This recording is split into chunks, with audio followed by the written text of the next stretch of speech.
Monsieur le Président, merci.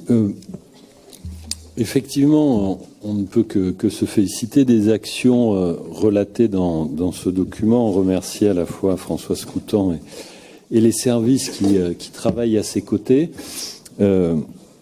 J'ai un point d'accord avec ce que disait Alexandra, c'est qu'à l'évidence, nous sommes à un tournant. C'est-à-dire que tout ceci est le produit de nos politiques régionales avant Néoterra et que d'évidence, il va falloir que nous mettions un coup de booster ou en tout cas que nous fassions évoluer de manière significative les choses. Mais par contre, là où je ne partage pas la suite de son analyse, c'est vrai que la région peut faire un certain nombre de choses et qu'elle s'engage d'ailleurs à le faire.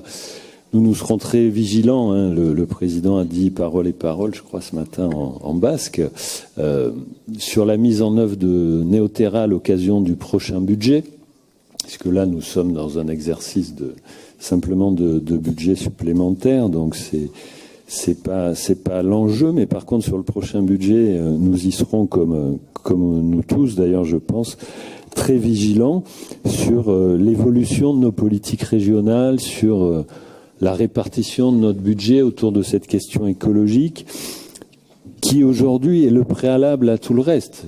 Si nous ne vivons pas dans un environnement vivable, tout le reste de nos politiques sera sûrement extrêmement intéressant, mais malheureusement, on n'aura guère l'occasion de les mettre en œuvre ou d'en profiter. Donc c'est un préalable et c'est comme tel, je crois, que désormais, nous devons le positionner dans nos politiques régionales et l'avoir ainsi en tête, en critère numéro 1 de nos choix budgétaires et de nos politiques publiques.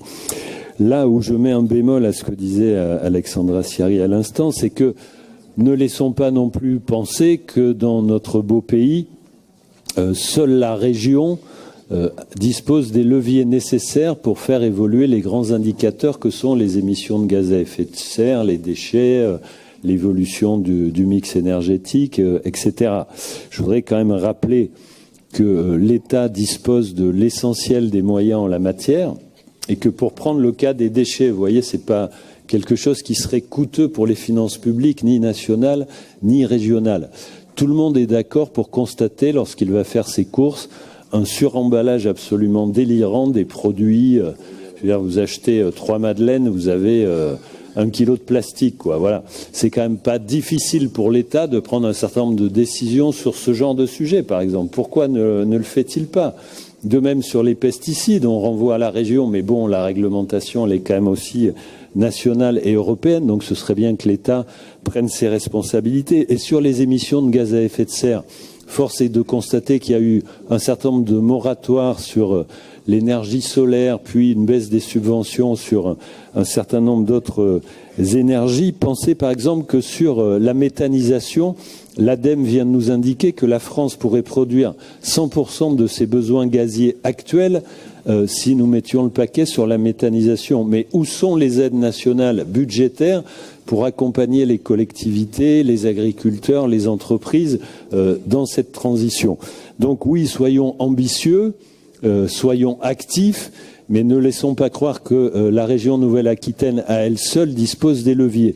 Par contre, là où le président et ce qui a pu être dit précédemment, c'est qu'effectivement, nous ne pourrons pas réussir Néoterra tout seul.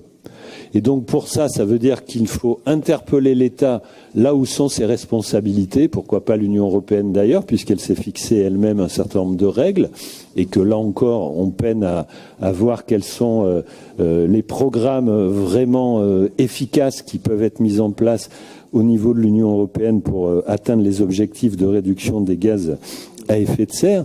Donc il nous faut placer chacun face à ses responsabilités, et puis au niveau régional, oui, créer une espèce de forum Néoterra, je ne sais pas comment il faut l'appeler, qu'importe, mais réunissant les entreprises, les associations, les collectivités qui ont leur part, les municipalités, les métropoles en termes de transport par exemple, et à cette condition, je crois que nous pourrons avancer. Donc voilà, Monsieur le Président, nous prenons acte du rapport sur le développement durable, des efforts accomplis par la région, mais nous serons très vigilants pour la suite, effectivement, sur la mise en œuvre de la feuille de route Neoterra. Merci.